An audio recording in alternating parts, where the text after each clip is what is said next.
Welcome, everyone. Thank you for those who have just joined us for what is a really interesting day about different aspects of open publishing. So we spent a little bit of time this morning learning about the Open Education Licensing Toolkit, really great initiative to help people work through decisions about licensing.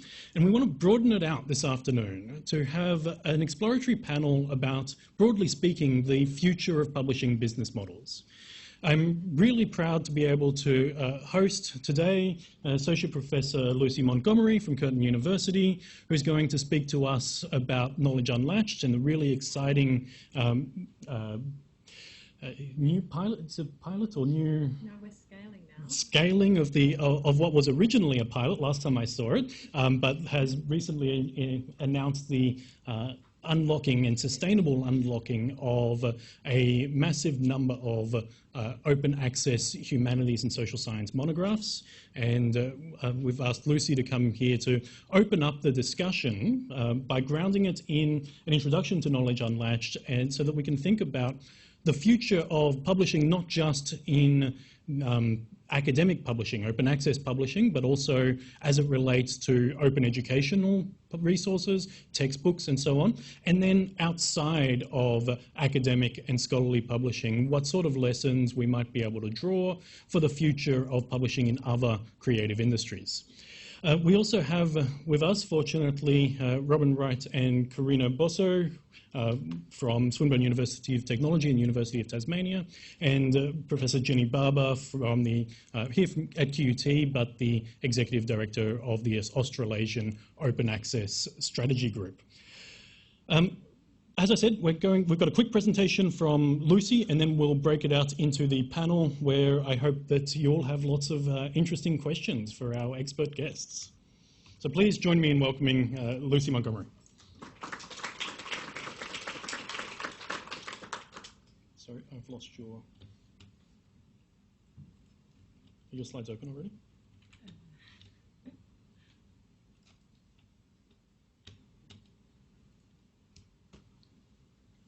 Yeah, all good. Okay, so thanks very much, Nick. And I'm really happy, very excited actually to be back at QUT, which is where it all began for Knowledge Unlatched. So it feels really good to be able to come back with some good news about what we're doing and what we've done and where things might go in the future, given how important support, really early support from QUT was for the Knowledge Unlatched project. Oh. Okay, sorry.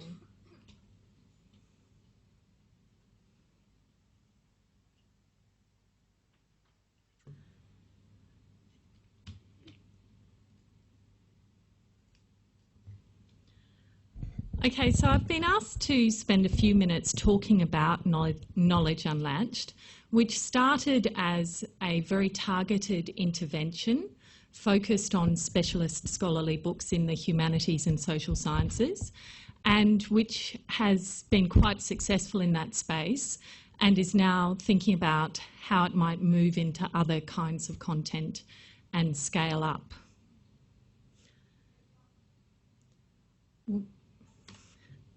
So Knowledge Unlatched is the brainchild of veteran publisher and social entrepreneur Dr. Frances Pinter. And Frances has devoted her career to publishing specialist scholarly books, which the people in this room will be more or less familiar with, depending on your discipline.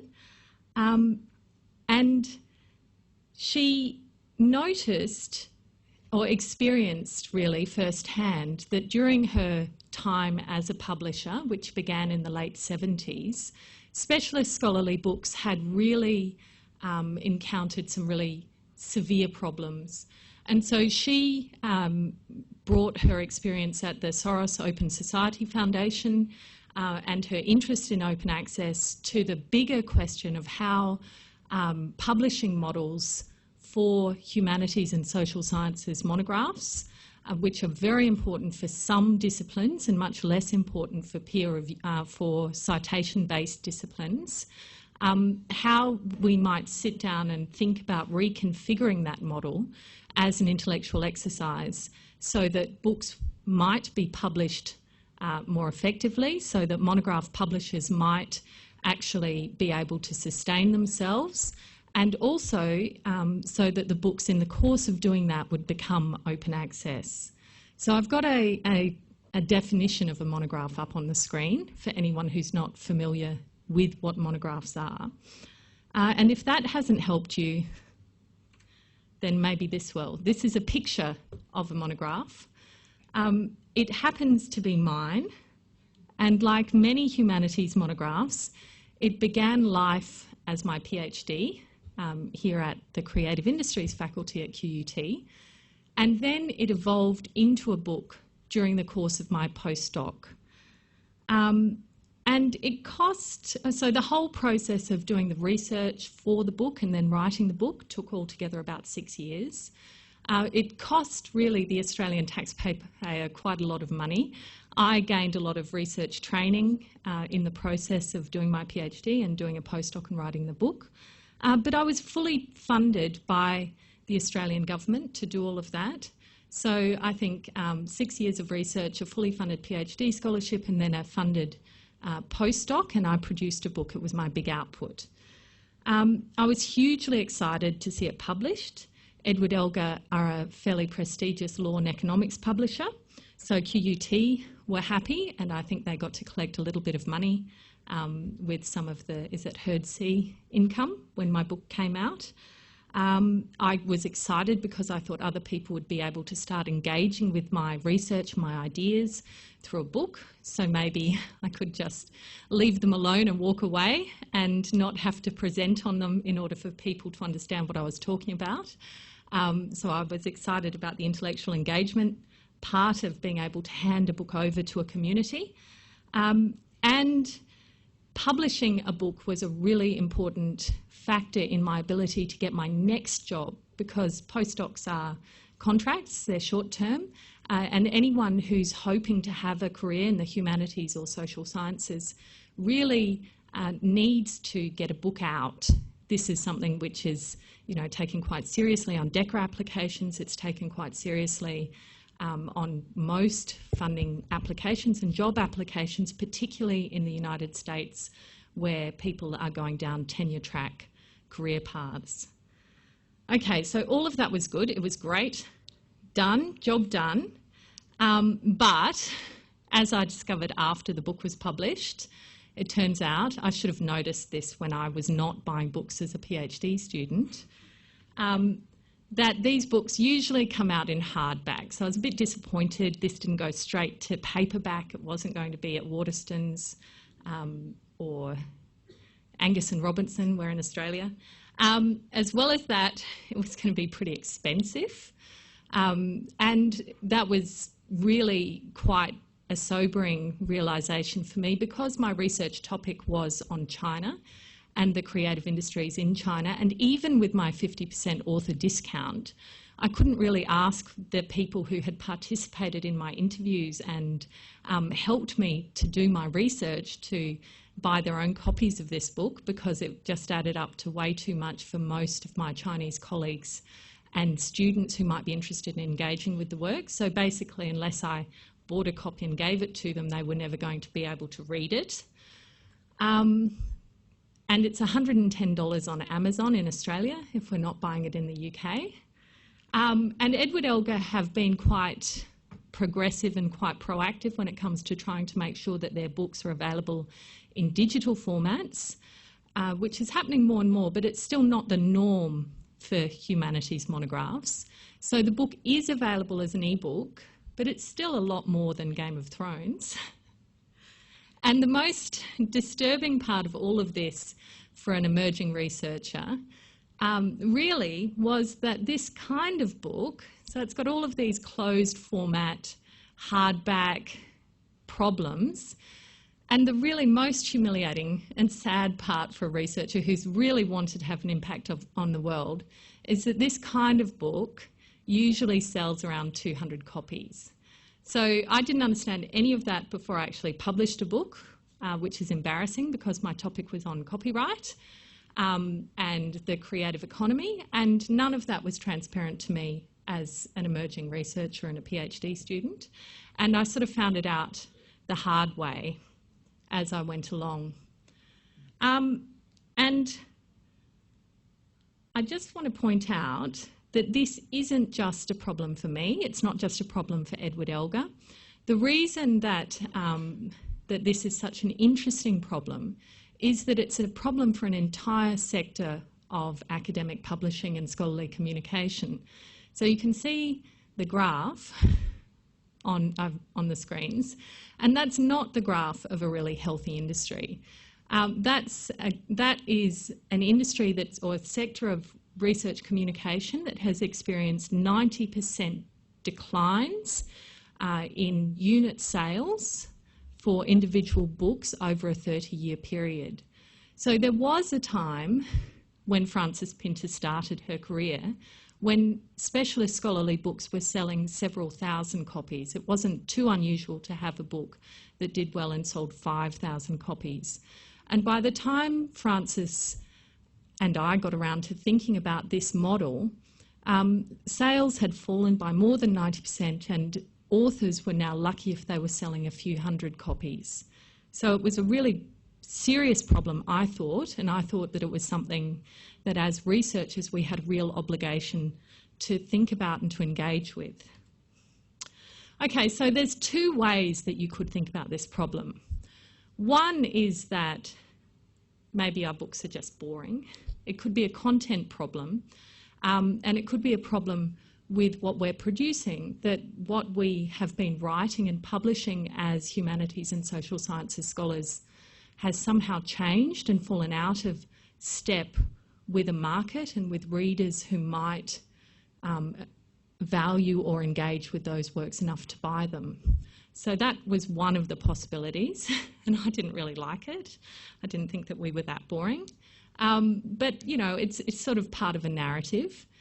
And the other possibility is that something had gone on in global markets that have previously supported research communication and specialist scholarly books since 1980, which means that the model is broken, that funding models aren't working effectively, that the markets which support this kind of publication and this kind of research communication aren't set up to be optimally efficient, and that there's something that we need to fix in that system. Okay, so actually I really do feel very strongly that the reason that monographs have had so much trouble is a result of the latter, not the former, just to be very clear. And the reason is that monographs are part of a larger research communication market and landscape, and their fortunes have been quite closely linked to what's been happening in the journal space. So the decline in the unit sales of specialist scholarly books has coincided with the journals crisis and the serials crisis and the really dramatic increase in the prices of maintaining journal subscriptions for research communities. So the publishers of specialist scholarly books are also a much more diverse group. I was having a conversation about this earlier, than the publishers of journals. So there's been a lot there's been a much faster shift into digital formats, and there's also been much more concentration in the journal industry than there has been in monographs. So no single player in the monograph space publishes more than or controls more than 4% of the global market. And those underfunded specialist scholarly book publishers, sorry, I've got a bit of a cough, have been forced to try to rely on relatively small markets for their products, and those markets have been under pressure because libraries have been trying to maintain journal subscriptions.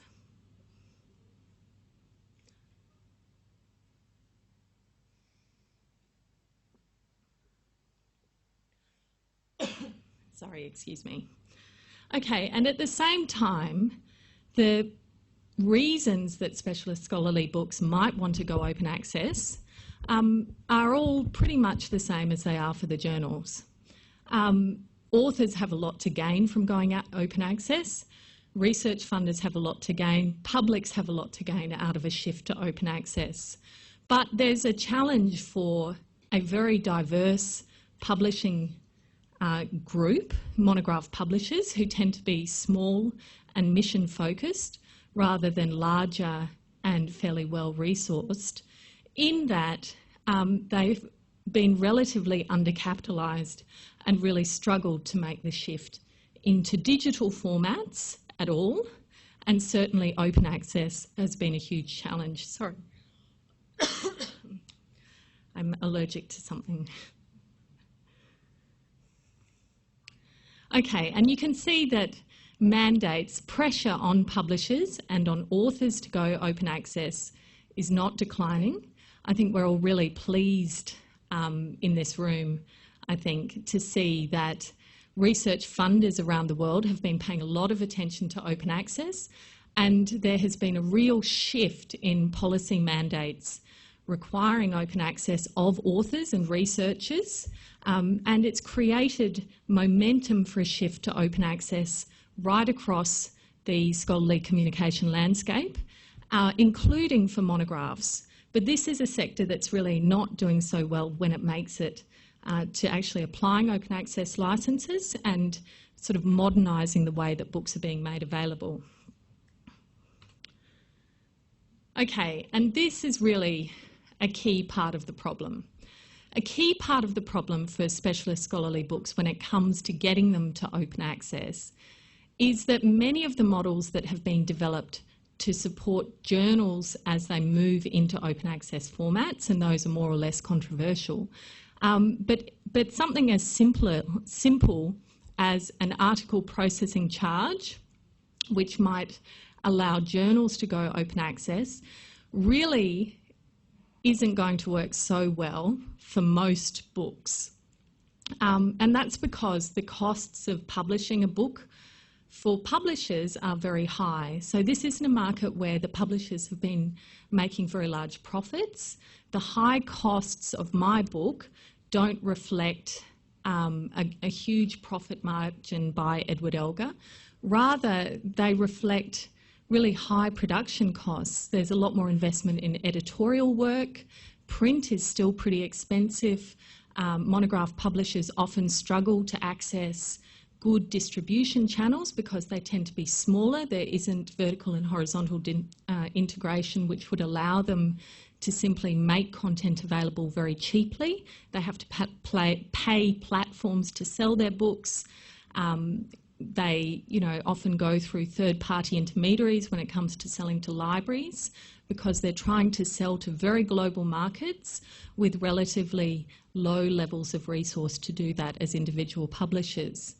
And when it comes to the possibility that authors might pay for the cost of making their book open access as soon as it's published, particularly if they're required to do that in order to meet some kind of funder mandate, then things get really tricky because Manchester University Press are charging a flat fee of £10,000 for monographs under 100,000 words to be published open access in the first instance. Palgrave Open are doing things a little bit less expensively, but it's still not that great if someone sends you a bill for $15,000 and says, sure, we'll make your book open access. And the simple reality is that for a lot of institutions and also for a lot of individual authors, author pays models just aren't going to work. So that was the set of problems that we were confronting when we were thinking about how we might find a way forward for open access and for specialist scholarly books. And this is what we came up with. So we decided that this really was a problem of coordination. That actually, if you added up how much libraries are paying for specialist scholarly books, when they buy them individually, often in physical formats, on a piece-by-piece basis, that if 300 libraries from around the world buy one book, then the publisher gets a certain amount of money. And out of all of that, it has to pay for global marketing costs, often physical distribution costs, and its income, the income for publishers often comes in a drip by drip by drip, one copy sold kind of way. And actually, if we wanted to convince publishers to make books open access in the first instance, it was a reasonably easy sell. Because if we could say, look, we will take charge of collecting all of these individual payments for you, and we will pay you, we'll give you a single check right at the beginning of your publishing cycle, as soon as the book is made available. And if libraries want it, you'll get a check for about what we think it costs you to publish the book. And you can then say, okay, that's done. We can get on with our next books. We don't have to amortise the costs of publishing one book over 3 to 5 years. So for the publishers, this was quite an attractive sort of model.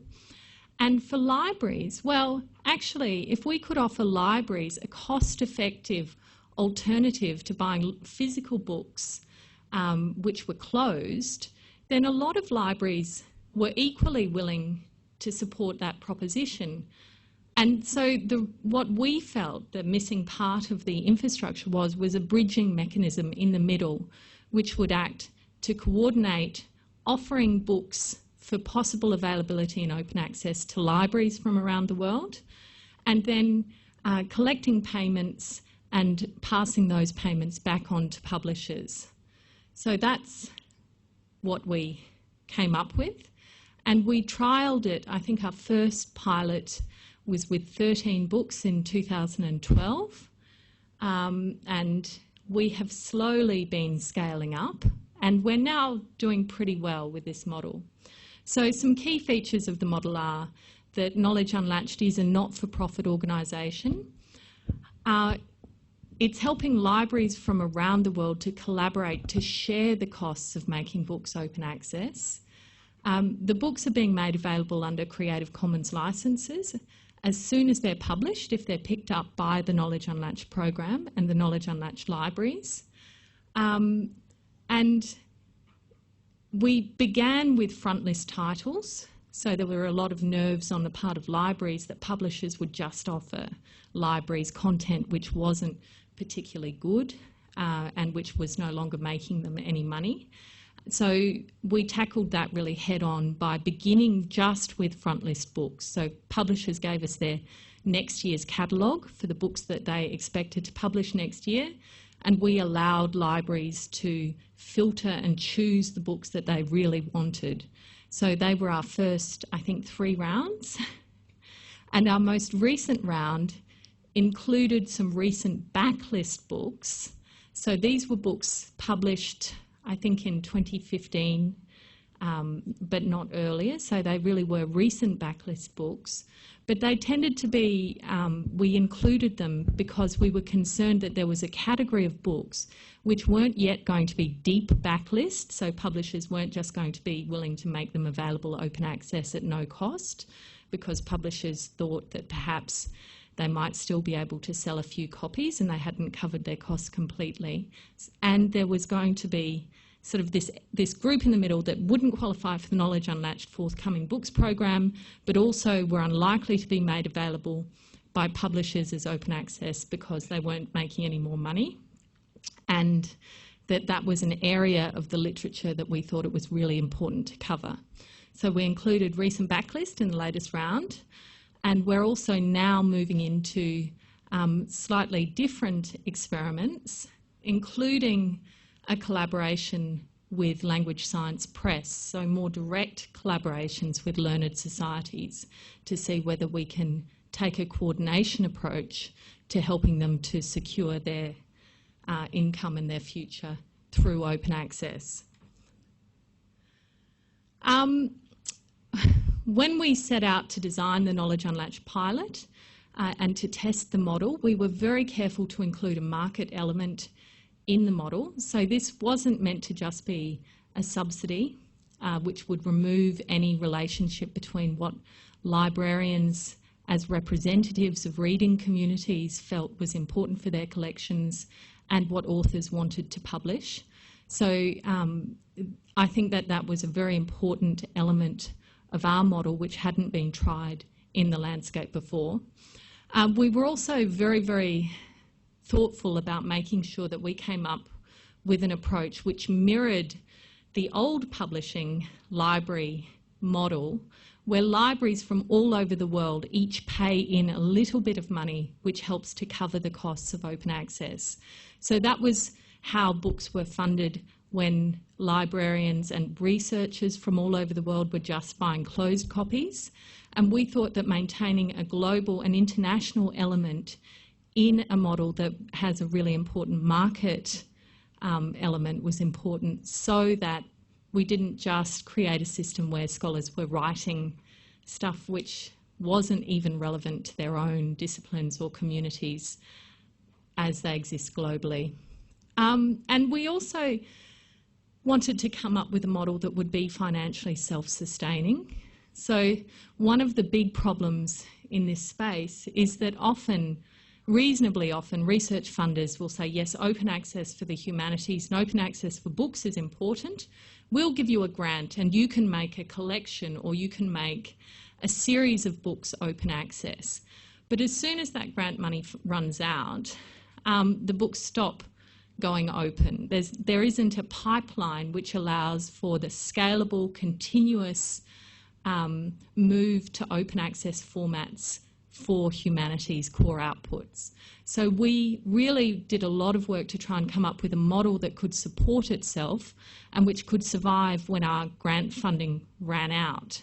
So that involved thinking about library acquisition budgets and recognising with librarians that libraries already spend money on books, and that we were just thinking about how they might spend that money in a slightly different way to secure access for the whole world rather than just for a small community.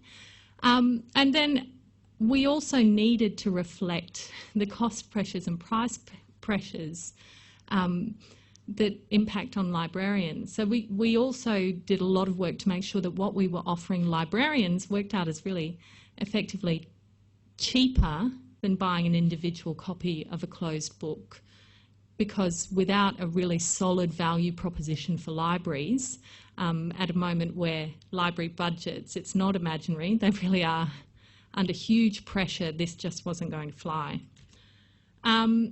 So I mentioned that this all really did, for me, begin at QUT. We had huge support from Tom Cochrane and QUT when Knowledge Unlatched was just an idea. And we actually got, with Tom's support, funding from 3 Australian university libraries who played a very important role in providing essentially startup funding, which allowed us to develop and pilot a model before we were able to sort of reach the point of being self-sustaining. And we are continuing to work. This is a list of all of our current partners. And it seems to grow often, particularly as we're now marketing with different partners and thinking about journals. So at the moment, we've got more than 400 libraries from around the world that are involved with Knowledge Unlatched. They're participating by funding, making books open access, purchasing books through the Knowledge Unlatched program. So far, we've made nearly 450 books from 54 publishers open access. And that doesn't sound like that many books, but the entire directory of open access books only has 6,000 books listed as open access in the whole world.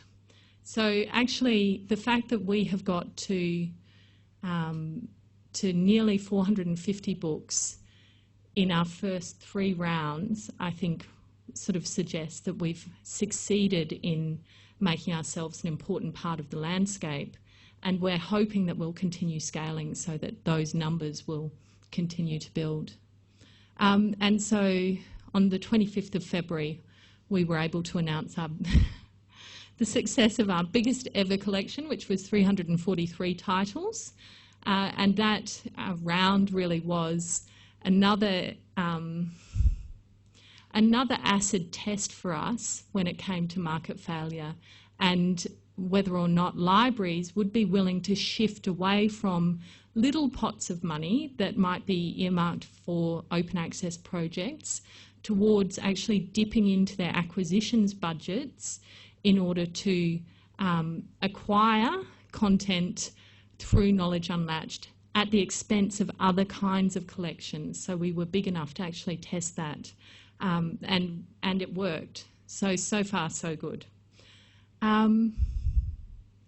The other, I think I've probably gone over time, way over time, so I'm going to stop. But we are doing some really important and interesting research work, thinking about the uses of open access books. So making books open is the first step, and then figuring out what happens to them once they've become open access and what the impacts of open access are on who reads books, how they're used, and whether or not we're actually addressing any of the inequalities in global knowledge landscapes that we all hope to be addressing as open access practitioners is something very important. So I'm going to finish. Sorry, too long.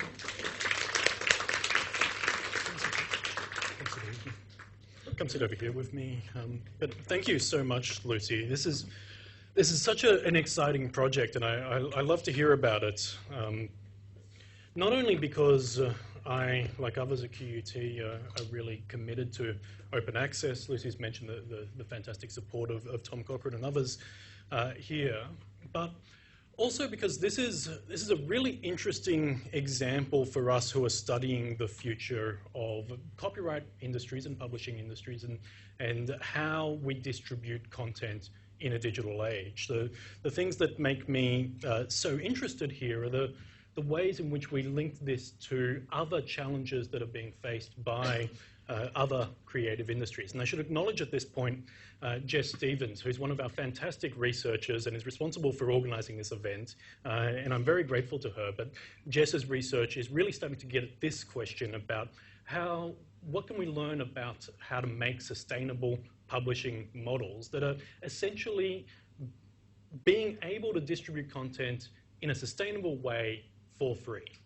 And this idea of competing for free is a challenge that has stymied copyright industries in different ways over the last 20 years, really, as the consumer internet has blossomed and really introduced almost existential threats for existing business models. So these questions of industry transformations are ones that we are looking at quite seriously as a research question. I should acknowledge Dr. Carly Pappalardo, who leads our creative cultures research program, really, and a series of work with others, including Pat Ofterhider and Stuart Cunningham, looking at how creators, how institutions, how publishers are starting to rework the way that they distribute knowledge and cultural goods in a way that enables them to take on the advantages of internet dissemination, making things free, but also to make that sustainable.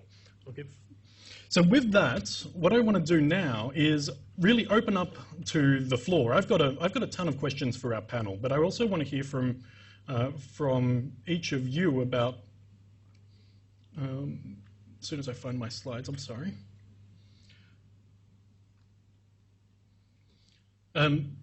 Jess is going to be walking around with a microphone for anyone who wants to ask some questions, but let me introduce the rest of the panel.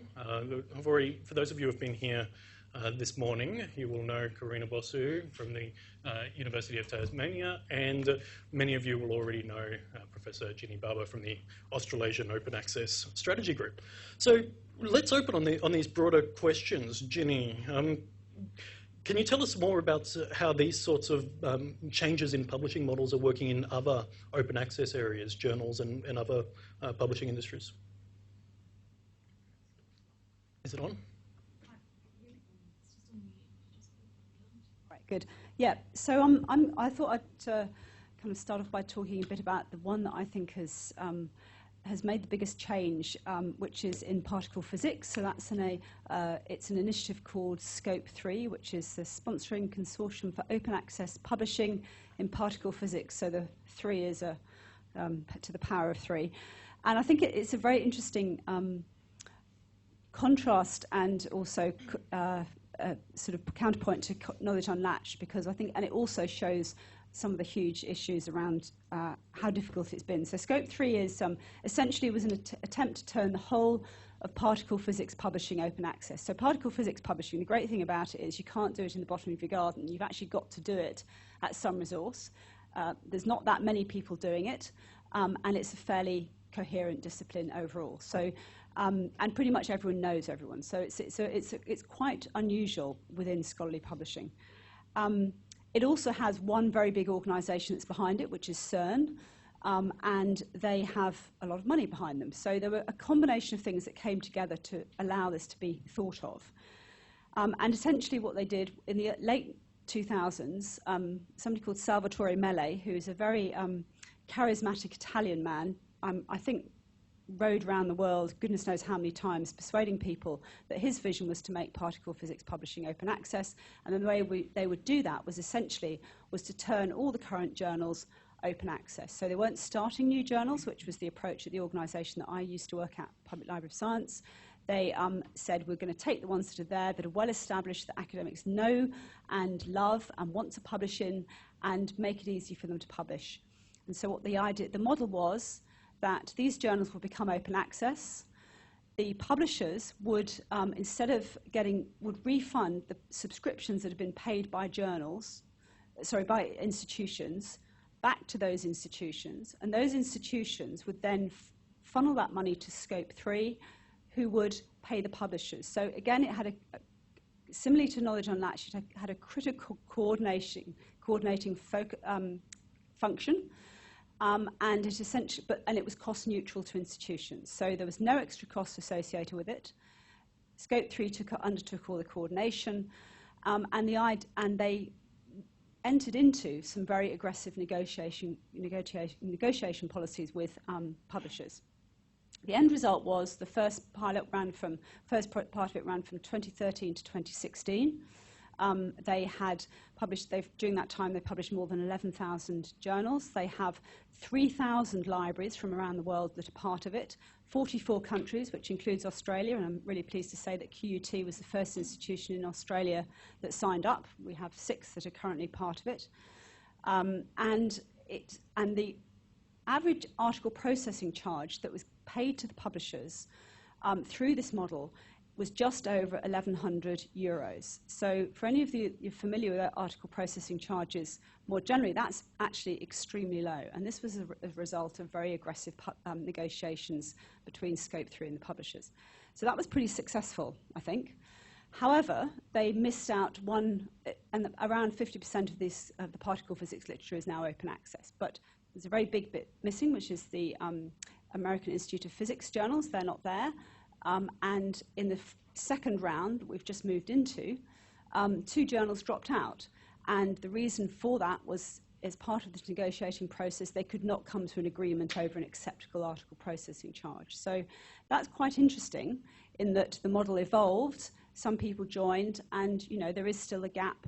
Can that be closed to turn it closer to 100%? So just to kind of wrap this up, why do I think that has worked in particular? I think, first of all, it was driven by one discipline. There was a very specific outcome that they had in mind. There was one powerful organisation behind it. The particle physics community is also fairly interested in open access because they were behind things such as arXiv early on. It had one person who I think championed this through hell and high water. I mean, there was no question that this was one person who drove it very intensively, and who was very persuasive. And it was well run. There's a fantastic organisation behind it, and it was well resourced. And I think that has if I'm going to think about what that does for other disciplines, first of all, there is nothing obviously like that can work in other disciplines. And at a country level, I think where we're seeing the successful models replicated, again, there is usually one institution that is quite powerful, quite motivated, well resourced, and has at least one or a small group of people that are behind the changes that are happening. And at the country level, it's often driven by a good evidence base as well. And again, that was certainly the truth, the case for Scope 3. There was a good evidence base behind it. It's really interesting.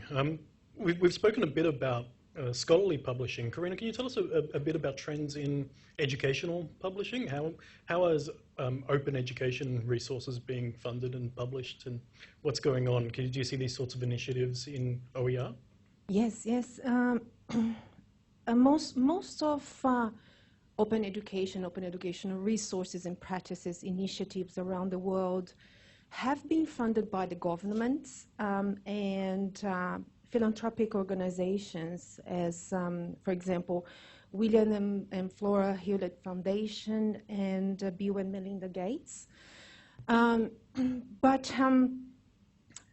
the ones funded by the government can be, for example, an example of that is the Canada, the British Columbia state, who have funded open textbooks that are now being part of a more part of the practice of some institutions now. I guess I would say it's probably not sustainable to have those projects being funded by all those organizations. It has to be included in our mainstream education through practice and organization policies and other aspects. But there is certainly a legacy. So there is the research being done around those issues and developing all those resources. So we are not lacking of resources today. So, and I believe that the model has shifted from being previously very scarce in content, before the digital age, where everything was printed. Now we have an abundance of content, where content is available everywhere, in places where we can even access the quality of this content because they go through peer review. Our repository, for example, like Melo, they have a system of peer review where they can star content.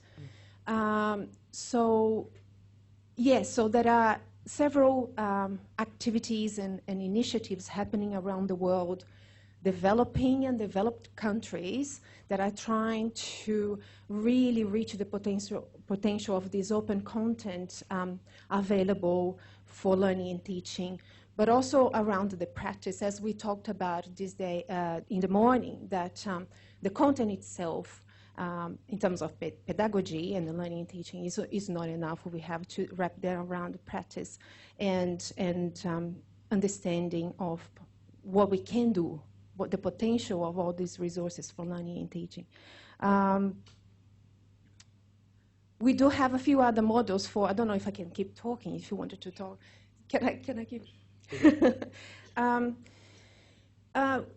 In terms of open textbooks, there have been some business models available that have been discussed in the literature, and I can't really tell you, because it's such a new movement, the open education resources movement. I don't think there is already evidence of if these models are being successful or not, but there is the consortium model, the service model, the freemium model. And they are mostly related to open textbook, but for example, the consortium model are, where members, institution members can leverage from each other's knowledge and content and deliver degrees, for example, like the OEIU initiative and open textbook network.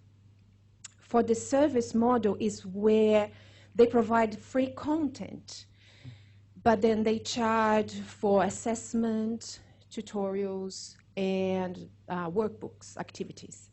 For the freemium model is the case where publishers can give a free digital book. They provided the digital version freely, but if you wanted to have the book, because still people like to have the physical book with them, then that's when they charge for the printed material on demand. So one of the really fascinating things for me here, where the rubber really hits the road, is where does the new money come from? And one of the things I'm really interested in with Knowledge Unlatched, as an example, is that we're not dealing with new money. You're dealing with redirecting existing payments. I guess I have a couple of questions on that. First is, how keen have the publishers been to experiment? Is it difficult signing up the publishers to the Knowledge Unlatched model? Has it been rewarding for them to experiment and to sign up with quite large now releases? Well, I think that for me is the key lesson for me out of Knowledge Unlatched is, I think, the big difference between Knowledge Unlatched and Scope 3. Am I unmuted?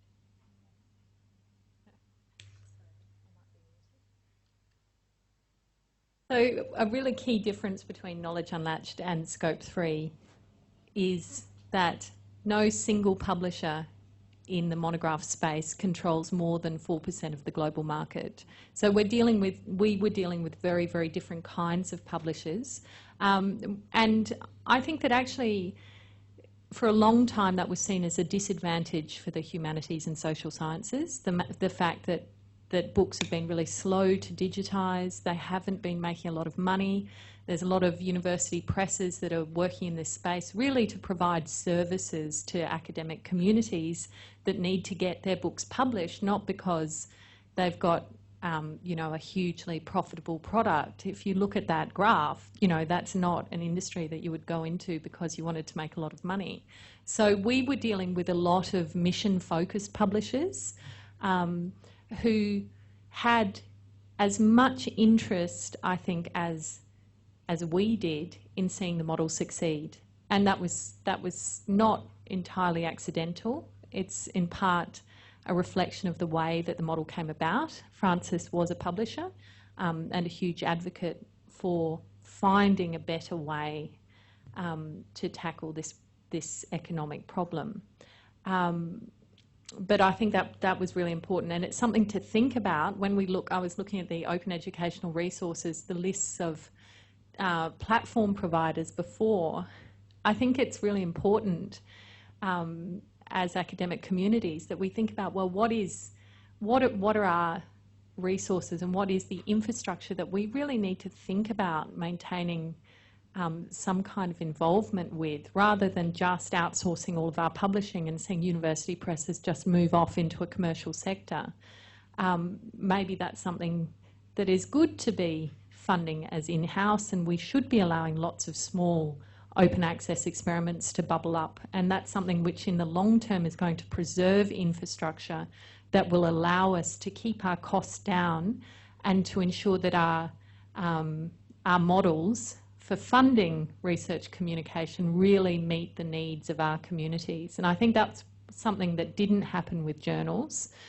So now it's a matter of figuring out how to go back and support the re-emergence of diversity in journal spaces in the context of university rankings and all kinds of other things that make that a messy market.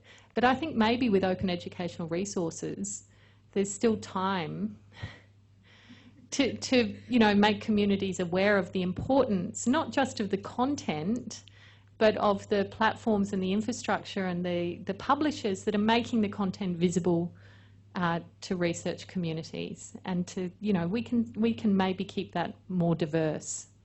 Does it change some of the risk profile for publishers? So one of the things you see in other creative industries is that often publishers are taking a punt on content that they don't know whether it will be successful in the market, and that's quite risky because the revenues from some offerings have to compensate for the flops of others.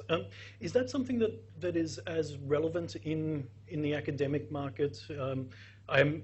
I'm wondering whether there's an appeal here in getting a certain sum of money up front for a certain number of books, and whether that's something that the publishers you worked with have found appealing. I think the publishers found the early payment in their sales cycle appealing. Mm-hmm. So that was very important, and it was a payoff for the publishers. It lowered their transaction costs and their amortization costs and gave them a payment early in their sales cycle. But we actually required publishers to have, in all of the rounds we've done so far, the publishers actually have to have the book under contract. Mm-hmm. So they already need to have done their jobs as publishers in terms of peer review and in terms of making a decision about whether they think this is a marketable book. So if they're not willing to risk their money on it, we haven't been willing to take it into the program so far.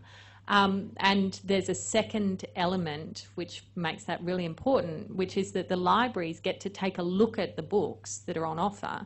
And if they don't like the content that's on offer, if it's too specialised, if it's too geographically specific, and we can't get a minimum number of libraries from all over the world to buy in, then the publisher doesn't receive a payment. So we actually were quite thoughtful about how we could not remove all of the risk from the process for the publisher, because we feel that in the monograph space, publishers are playing a really important role in helping authors to connect with global research communities that they might not know as well as they think they know.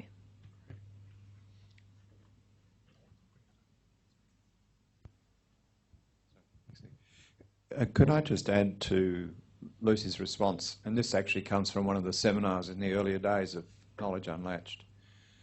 The way I would express it is that the appetite for innovation on the part of publishers was driven by survival, the need to keep going, because they were really operating under conditions that was that were described by that graph that you showed earlier in your presentation.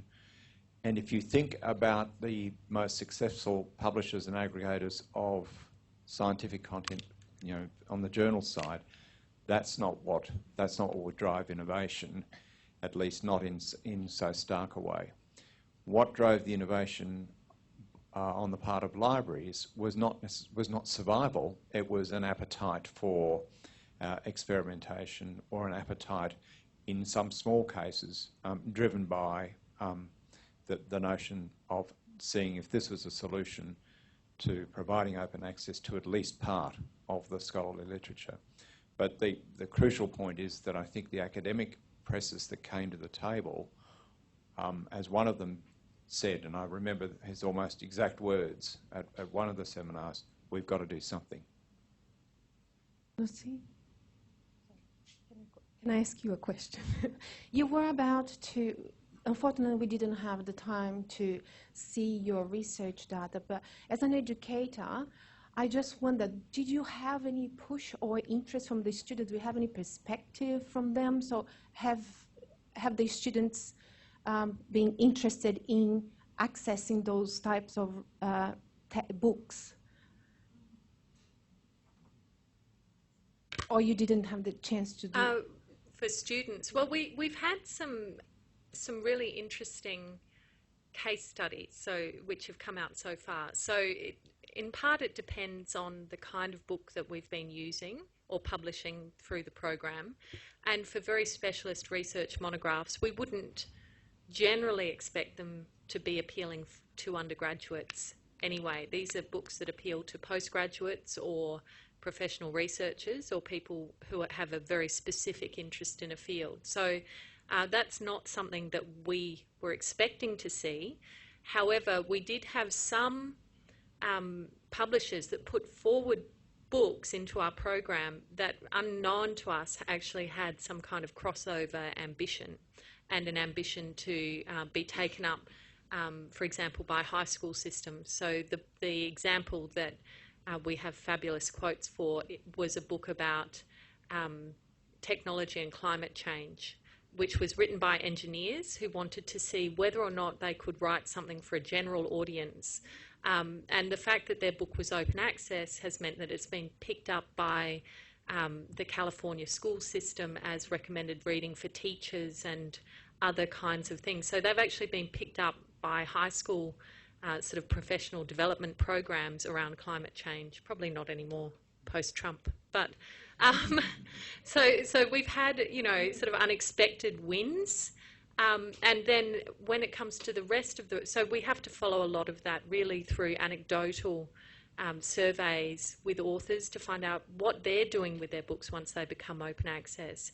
And at the other end of the spectrum, we're also doing quite detailed usage analytics, but it tends to be based on IP address because this is open access content, and we're able to get really interesting usage data, but we can't always trace that usage data even to a specific library if people are accessing the content on a device that's not connected to the university network. So narrowing things down to students is a bit tough, but we've got really, really interesting and more geographically specific data on who's using the content. Thank you. I just asked because in North America, the open textbook movement is being pushed by students. Yeah. So they want to save the money. They still want to have access to good quality texts, textbooks, but at the same time they don't want to pay the figure that you just showed to us. Yeah. Yes. And I think when I was doing law, so I mean, not that I finished, but a very long time ago, it was normal to pay $200 in the mid-90s for a textbook. So you can see that the incentives to move to open for resources that really should be available to students who want to learn is huge. But we're not doing textbooks yet. Stand by.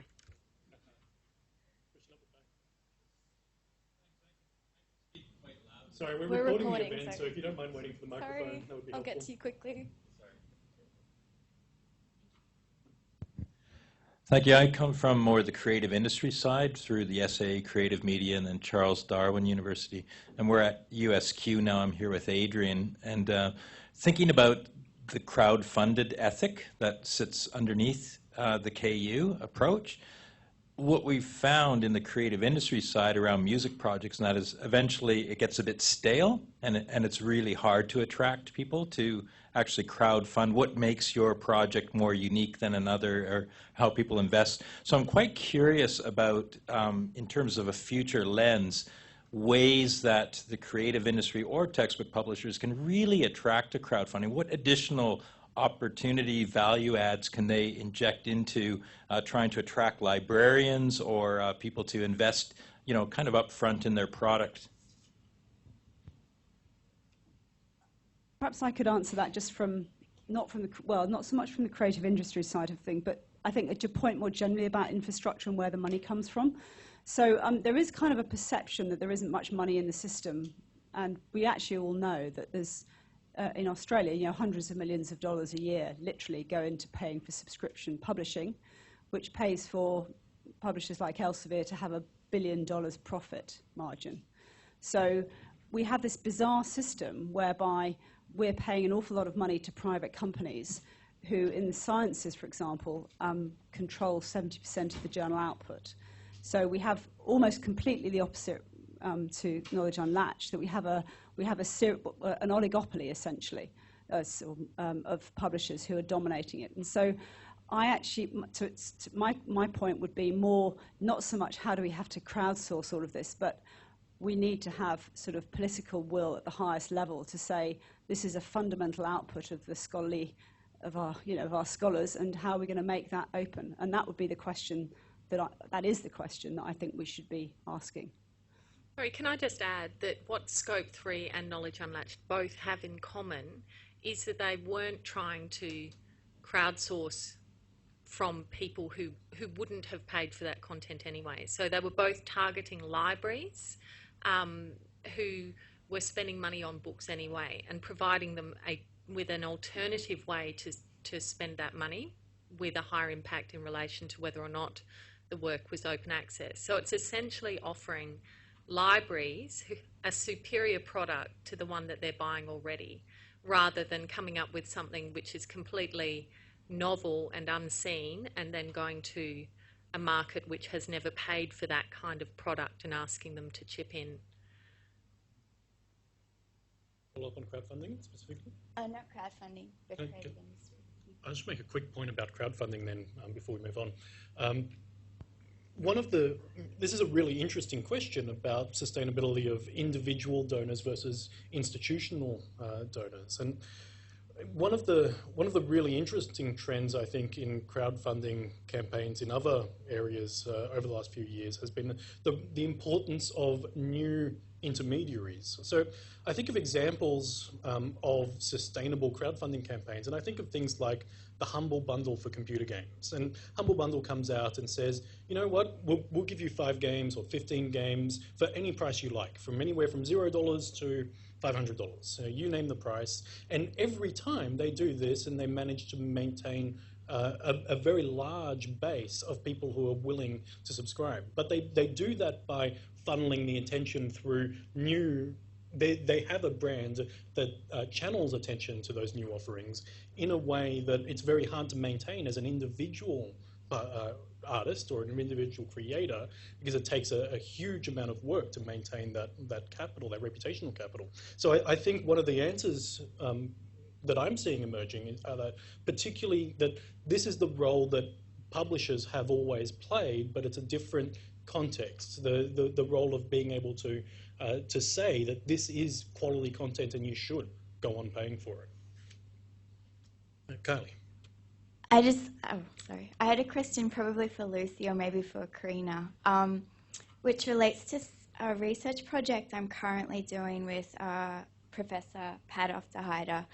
And part of that involves talking to creators and scholars and authors who have trouble with copyright law in terms of disseminating their stuff.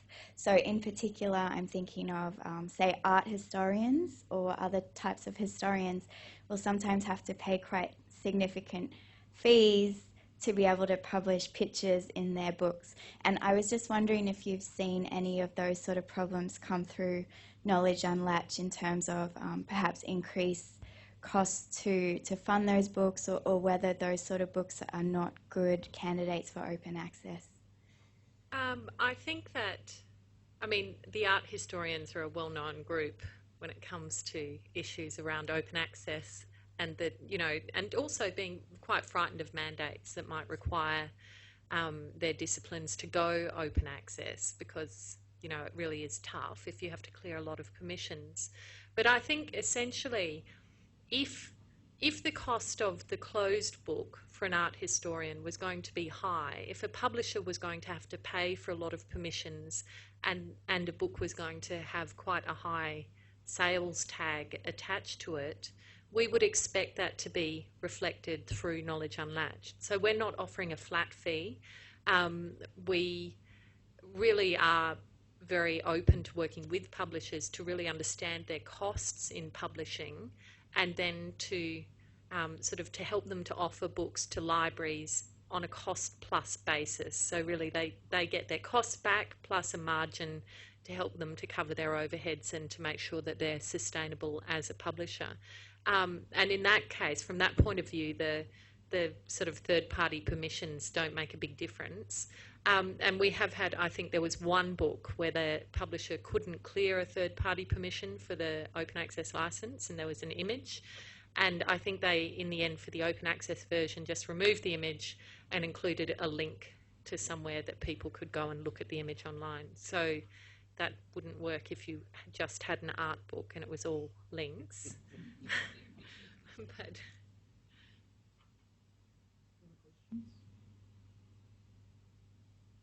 Question at the back.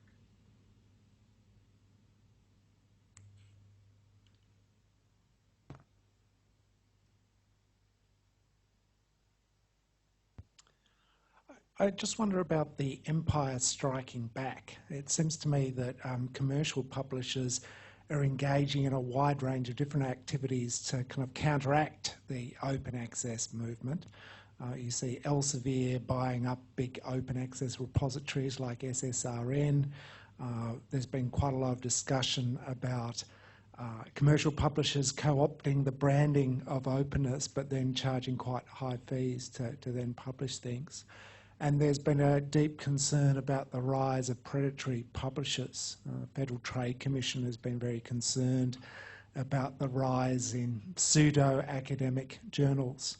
I just wonder what you think about those counter trends that have somewhat thwarted the full embrace of the open access publishing model. That's probably one of my favourite and least favourite topics. But I mean, you're absolutely right. There's a reason why these people make $1 billion profit, because they're smart business people. You know, they understand their, you know, what they can get out of the current system. And we also have this fundamental problem, which we know, is that academics don't understand the cost of what they do. So Lucy, you know, is a very rare example, and I suspect other people in the humanities are more aware of it, but your average, you know, until quite recently, I would say that most academics were completely unaware of the sort of the back end to any publishing, which has allowed them, the whole system, to be set up in a way such as it is. You're absolutely right. The publishers have seen this coming for some time. So again, just the paper I alluded to earlier, which showed that 70% of the pretty much all scientific disciplines is owned by 5 publishers. That didn't start yesterday. That started in the 1980s, and there's a steadily increasing trend. And you know, it's actually incredibly scary that we've sort of sat by and let it happen. You know, I think buying up SSRN is a very scary example. That's one of the a repository that I think had a very important function. Although it was just to note, it was actually a, you know, it was a company before that, so it wasn't a not-for-profit. I heard actually something extremely alarming yesterday, which is that ResearchGate, which is absolutely not an open access repository, just so we're clear about that, it's a place to share things, has had an investment of many, I'm trying to remember, of $5 million, maybe $50 million, from a consortium which includes the Wellcome Trust, which I'm absolutely astonished about. And I think we are moving closer and closer to this idea of individual walled gardens that the publishers would love us to have, that you pay to play in their little, in their garden, and it has the features that are much nicer than, you know, Elsevier's and nicer than Wiley's and they're nicer than Taylor and Francis's, and that's absolutely what they're seeking to do. So I think that is happening. And the second thing is and I agree the rise of predatory publishers is an issue, but again, I think this stems in a large part from the fact that academics in the past have not had to think about those publishing decisions. And so the way that a lot of people try and frame this now is it's the equivalent to the banking scams that we used to get in our email boxes. It's the phishing scams that we get, and you don't click on every link in your email box. So why do you publish in a journal that has written to you that you've never heard of? I mean, it's absolutely astonishing to me that this is still happening. And just so we're also really clear, there are a lot of really bad subscription journals out there. It's just that you can't access them, so you don't know how bad they are. So, so all of that, you know, kind of, we've got a perfect storm of things. There are movements against that. So just for academics wanting to actually try and think about where they publish, there's a thing called Think, Check, Submit, which is funded by a coalition of publishers, also includes Committee on Publication Ethics, which I work for. No, I don't work for, I don't get paid for, I volunteer for, but is trying to educate academics around that. So I think there are opportunities to push back, but it has to, coming back to my previous point, it has to happen at the highest level. We have to have willingness from governments, from funders, from, you know, groups like Universities Australia to actually push this forward. But we also have to do a really much better job of educating the folk who publish, you know, all the time. And I think that that is something that is still missing at universities. And I think that as academics, we've got a real responsibility. That was what struck me after my first book experience, was that this was not something with, you know, the discussion about, okay, quick, do your postdoc, apply for some extra, you know, for your next job, get a book published. In none of that discussion, any sort of thought to research communication and what will you be giving back to the world was really part of that discussion. So the publication was fulfilling a certification requirement, and I hadn't understood it in that way. And the sort of the idea that as communities we would say, no, actually we've got a responsibility. We get paid to write this stuff and to publish this stuff, rather than just accepting that, you know, we're going to tip our metrics in and our university will go up another notch in a ranking system. We actually really do need to do a lot better than that. And if we don't, I don't think we'll last for that long. You know, I don't think that the world will wear, you know, just gaming and rent-seeking indefinitely. So I think it's really a you know, it's good for us if we do it, and it's good for publishing. And the second thing I wanted to say is that the other space which I think we should be paying a lot more attention to is the data about our publications. So we've spent quite a lot of time looking at usage data and thinking about how we might partner in order to gain access to usage data so that we can begin to understand the impacts of open access, and so that we can understand our own research communities and our own work and its impacts. But that's a space where commercial players, you know, one of the reasons Elsevier are buying up open access platforms is that the money, you know, and the services, the next big industry, the services that publishers are happy to sell back to universities relate to data and analytics. So I think we've got a moment, there is a window where university communities and research communities can recognise that data is valuable.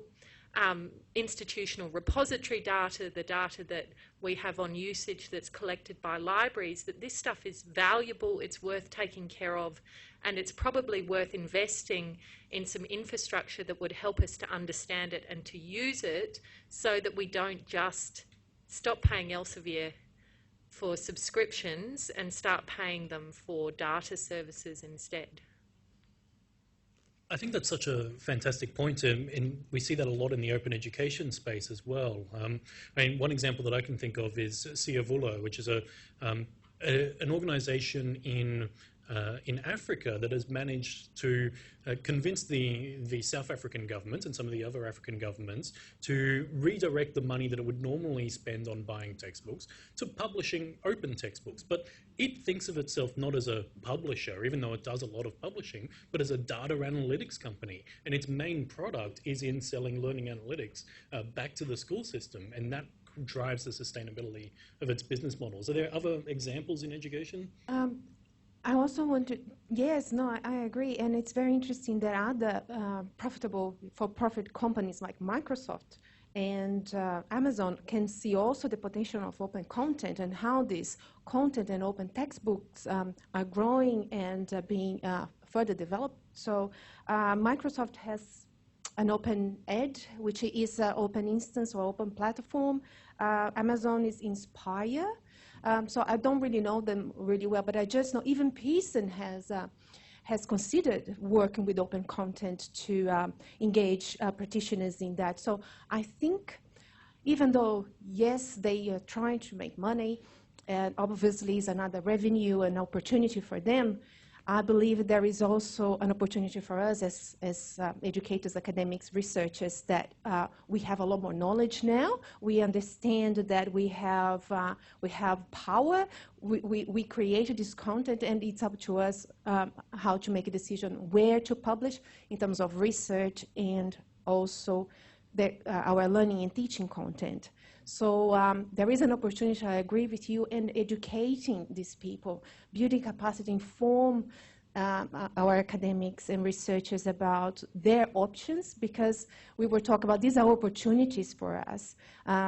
Just increase the amount of places and opportunities we can have and where we can publish our content. I wanted to take a little journey on an alternate business model scenario, and this is drawing on some of the move in Australian academia right now to manage the funding crunch and this sort of reach out to industry. So obviously QT has some branding advantage in this space with the University for the Real World. A move to get funding from industry seems like a natural step. So let's work with the QT example. So QT is saying, okay, researchers, you need to look to fund your research more and more externally and increasingly with these industry third parties, right? So it's not just about ARC anymore. And we've got the casualisation of the workforce, the lack of permanent jobs, people moving from postdoc to postdoc, one-year positions. There's this kind of urgency to publish, and still that the value of the book, the monograph, has this high value for the sustainability of yourself as an academic in this world. But I wonder whether then we really need to conceptualise the product, this high-value product, as being, instead of the flat PDF, so the Knowledge Unlatched PDFs I just downloaded, but I'm just going to call them flat in the sense that they don't have active index links back into content. They're not very good, actually, for tablet interaction, but they're a beautiful facsimile of the physical book. So they have the beauty, the font, the colour, the reminiscence, the nostalgia, but they're not very usable for a modern-day researcher, potentially. There's a story about that. I'm sure there is. I'm sure there is. So I'm sure it's defensible. This is why I'm thinking like another step ahead. The libraries didn't want, we offered them other formats and they said, no, thank you. Oh, They how wanted beautiful. things that people could print. Oh, right. We're supposed to print them. Of course. Of course. I get it. So we need a model of funding which says something like, when we apply to industry for these joint funding arrangements as academics, we build in that £10,000 monograph cost, but we don't call it a monograph anymore. It becomes like a project deliverable, to use a business sort of term. It's a deliverable, it's a milestone achievement, and it's like it's a website effectively with clickable links that take you to documents that emerge from the project that are outputs that are good for industry, and maybe that includes white papers but includes academic research. So you get this lovely dovetail because no one in industry has access to academic libraries, right? So if we're going to get industry interest, they want to see their outputs available for them. So it's really important for them that their outputs are visible from the project they invest in. Academics get their research accessible to everybody. That has a domino effect because government then, officials can then see the outputs, blah, blah, blah. Anyway, just a model possible. Sorry, can I just say, yes, that's a great idea. And I think it's a fantastic model. And we've also had thoughts in, quieter moments about whether or not you might, whether you could KU research projects, for example, right, like blockchain, where you put them up, you say, does anyone like this research? Yeah. And if so, who would be willing to fund it? Would be, the other possibility to sort of, if research is a market and there are markets in ideas. And first mention of blockchain for the day. So can I just come to your point about interoperability? So that's a very nice way for me to plug the latest thing that we're trying to move towards. So open access is a difficult term for lots of people because it's associated with predatory publishing. Lots of people don't know what it means. They think it's a PDF that's not even got it's just free PDF. So the AOSG and a number of other groups have been involved in developing a statement which is talking about fair access. So fair has lots of uses. I'm not talking about fair as in the legal connotation. It's fair as used to be applied to data. So it's findable, accessible, interoperable, and reusable. We've just launched a website, fairaccess.net.au, and thank you very much. I hope to see the spikes go up. Yeah. We're even on Twitter. And we're exactly doing that type of thing, which is that absolutely research outputs need to tick all of these things. The expectation is you need to not only be able to download something, it has to be in a format that you then can take to your industry partner and say, here you go, here's this data set in a format that's well tagged that you can use and reuse. So absolutely there's a movement towards that. And that came from the data world, but it's increasingly now being applied to other research outputs. So I have one last question, which is, talk to me about transaction costs, because these models seem great in that you can unlock these materials, make them available to a much broader range of people for no more than you're already paying. But what does it cost to get thousands of libraries to agree to do this in terms of the time commitment? And is that a limit on whether we might see these sorts of things taken up in the future? And is there an incentive for libraries just to throw up their hands and say that if it's probably going to be funded anyway, we'll just wait until it is unlatched? What keeps this system going, either in Scope 3 or knowledge unlatched models?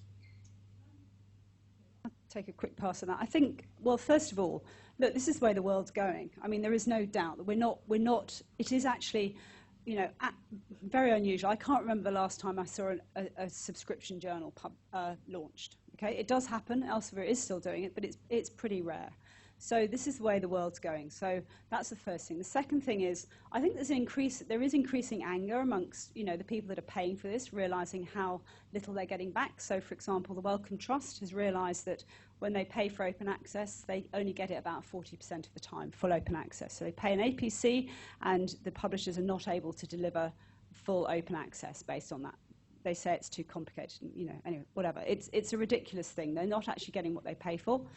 Moreover, publishers are now beginning to launch their own journals. So again, funders. So the Wellcome Trust has launched a journal called Wellcome Open, which is for their researchers.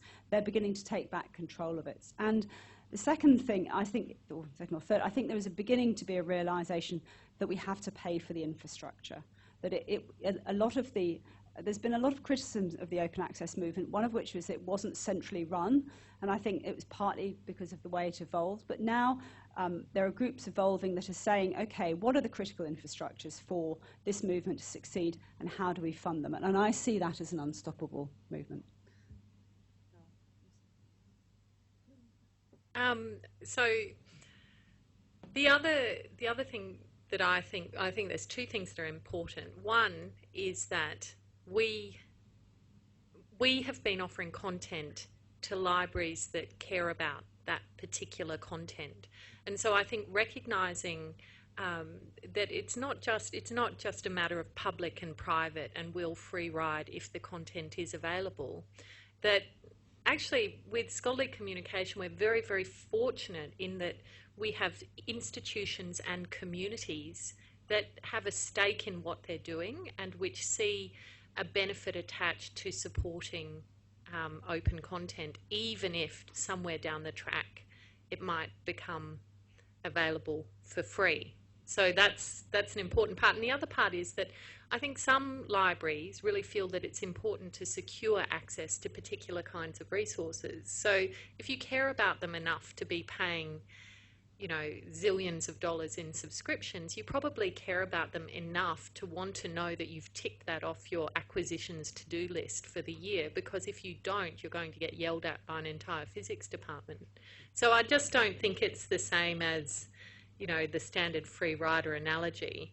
And the second thing I wanted to say is we've been working since our event at Curtin, where we were thinking about Buchanan and club models of economics. We've been thinking about as sort of Buchanan scholarly communication as a knowledge club, so club economics. So, for example, journals might be more like a competitive swimming club that pay to use the local swimming pool and which charge members a $2 sub, but everyone who goes along and joins gets something out of that experience, rather than falling into the classic public-private free rider type domain.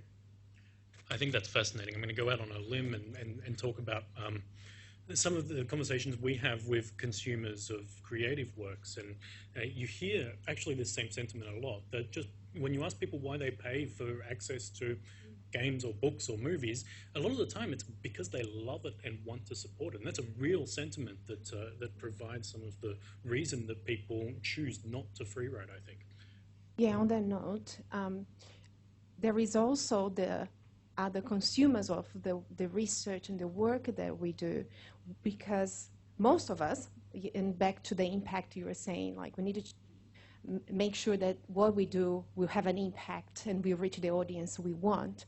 So what we do is really for other people to read, to inform other studies, other research, to educate our students. So I, like you, Jeannie, I believe that there is no way back to this movement, that we are more informed today, we can see the potential of free and open access content, resources, research that really meets the initial ideal philosophy of being an academic and make this a public good, really. It's to give access to people who need to use the data and the research that we've done, students that need to, for their learning, and even other communities away from us in developing countries who cannot have access to the work that we do, and it can be very important for them.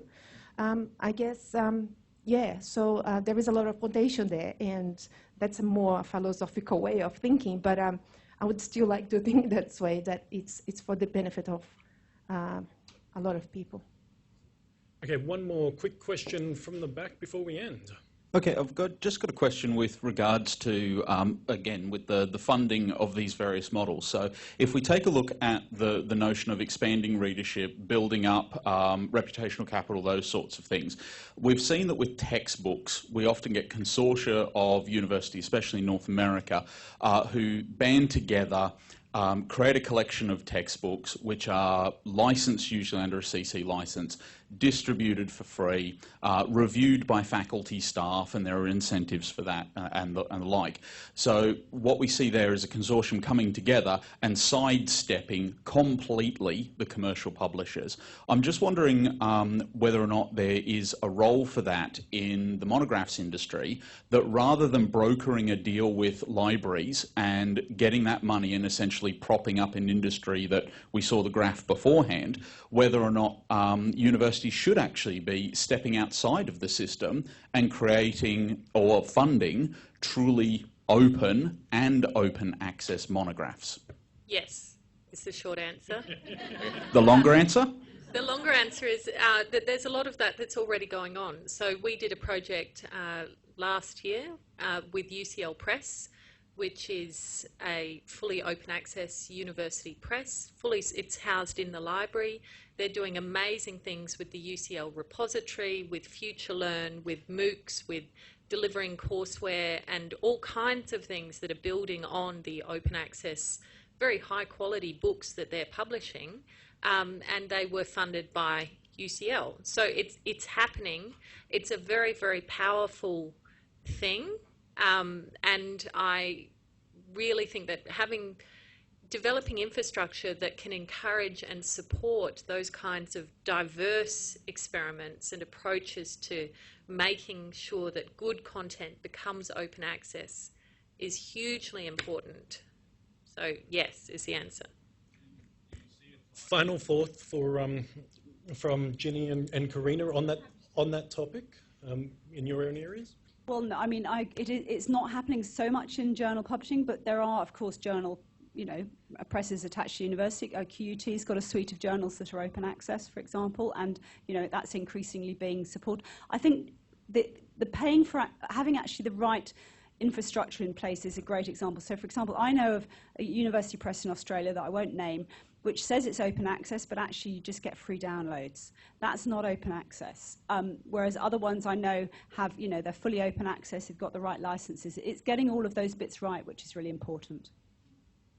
And in textbooks, is the future of textbook publishing working with existing publishers? Is it working with new ways of disseminating knowledge, or a bit of both? Last thoughts to wrap it up? Bold speculations?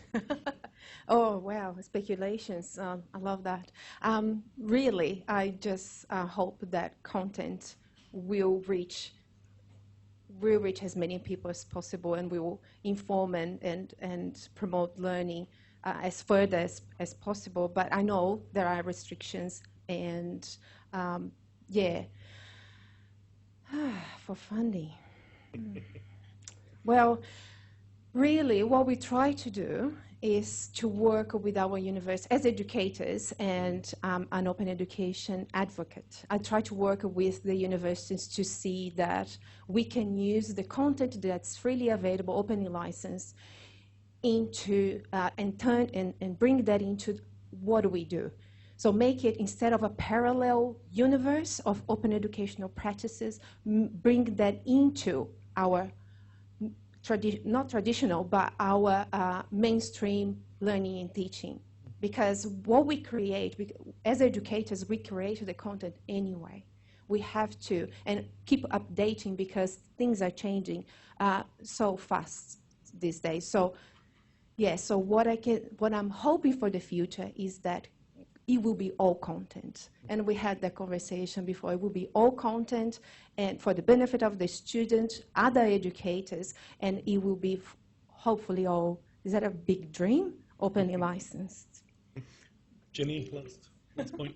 Yeah, sorry, last point. I mean, actually, one thing just to be really, I think we're all saying, is that there's going to be, 1,000 flowers blooming in this space. And that's actually a completely different model from what we've had traditionally with the current publishing. So there's a great site, if you're interested, it used to be called 100, well, I think it's still called 101 Innovations in Scholarly Communication, but actually when they started to collect all the scholarly innovation that's going on, it's well past 500 by now. And a lot of these are actually academically driven at the beginning. So I see a sort of future where there's going to be lots of different models, and that's actually much more hopeful and stable than the current systems we have. Just as a final point, the other thing which I think we should do more of is starting our own open access journals and running them, just so that you get the experience, the other side of the process, and a deeper understanding, I think, for our PhD students and our postdocs of how the publishing system works, what the realities of negotiating with a platform might be, how peer review works, so that people can make really informed, thoughtful decisions about what's valuable and what's not in this system and how they might change it in the future.